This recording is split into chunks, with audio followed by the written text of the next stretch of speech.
ఆ రోజుల్లో స్కూళ్ళలో ఏమనేవారట తెలుసా? రే, నువ్వు మా కులపొడు కాదు, నువ్వు బయటే ఉండి గడప బయట ఉండి నేర్చుకో.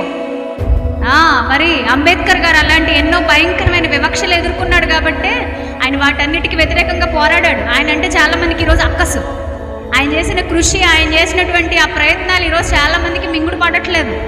ఎంత మేలు చేశాడో ఆయన అర్థం కావట్లేదు. కానీ ఎందుకు ఒక అద్భుతమైన నిప్పు కణం తయారైంది? ఎందుకు పోరాడే తత్వం ఆయనలో వచ్చింది? ఎందుకో తెలుసా? చిన్నప్పుడు అణిచివేయబడ్డాడు కాబట్టి. మీరు బాగా చరిత్రనంతా గుర్తుపెట్టుకొని చూడండి.